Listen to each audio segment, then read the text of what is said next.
I love being close to home. It's a big thing for me. And it makes it all so special because there's always someone there rooting for me and rooting for the team, which is awesome.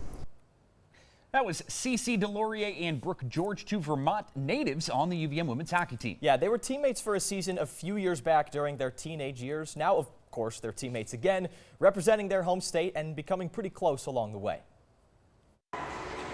Brooke and Cece both hit the ice for the first time at about the same age. I think I was around 4 years old. Yeah, so I started skating when I was 3. Getting to UVM took them down two different but not totally dissimilar paths.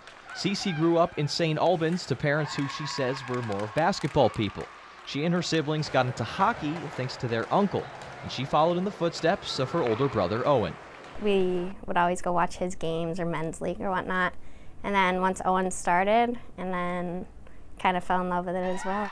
Brooke comes to Burlington by way of East Montpelier and grew up with her soccer-playing sisters. For a while, I was kind of deciding between hockey and soccer, so I wasn't really sure which path I'd take, and then I wanted to be a little bit different, so I chose the hockey route instead of soccer. As she grew older, a trip overseas changed her perspective on the game, and she started her hockey journey. I had taken a trip to Italy, and I had played hockey there with the World Selects. And then that kind of opened my eye to different possibilities of hockey and where it could lead me, and I guess from there I kind of got serious about it and thought that I guess this was something that I could do at a higher level. And then I guess I just started looking at prep schools, and hockey became my main focus. Cece played locally growing up before playing for the Vermont Blades.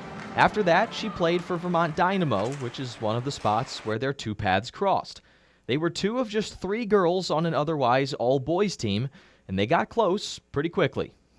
It's a different thing to have girls on your team, especially at a older age, but they all took us in and watched out for us, which was awesome. But Brooke and I, from then on, have been attached at the hip pretty much, and even when we were away at different schools, we always knew we would come back to each other, so it was always exciting to come play summer hockey together and train together and then go our separate ways, and then now we're here together, which is awesome.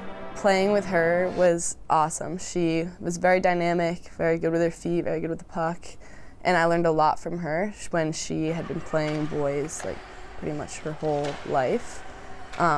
So for a little bit I'd been playing girls, but making that switch, it was really nice to have her and have Georgia and have them be so welcoming. But yeah, she's an awesome player, and then we became best friends and never turned back. After a season together with the Dynamo, their paths split. Cece went to Deerfield Academy and Brooke to the Bishop Kearney Selects. But their time as teammates was not over yet. Cece committed to UVM early in the recruiting process and knew she'd be a future Catamount when it was Brooke's time to make her college decision. I still remember the day Brooke committed. I was away at school. I was at a soccer game, and she called me and was like, "I have something to tell you," and she was tearing up, and I was like, "Oh goodness." When I first found out I was committing here, she was like the first person I called, and I had to let her know. I was so excited. And same goes for her when she was first committing, which is pretty cool that we get to share that experience with each other. We kind of went our separate ways, and then were able to come back and play at this level together, which is really exciting. Now their paths have firmly merged, both in their sophomore seasons wearing the green and gold. And they say taking the Gutterson ice is something they don't take for granted. This is our state, this is our home state, and we get the opportunity to play here. Playing for Vermont, representing the state with, all these other girls too. They represent it well, and having them by our side to get what we want done is going well. It's been good. We enjoy it a lot. I'm just so lucky that I get to play here and in this rink where I kind of grew up playing. So yeah, I take a lot of pride in it, and I feel very honored to have the opportunity to be able to play.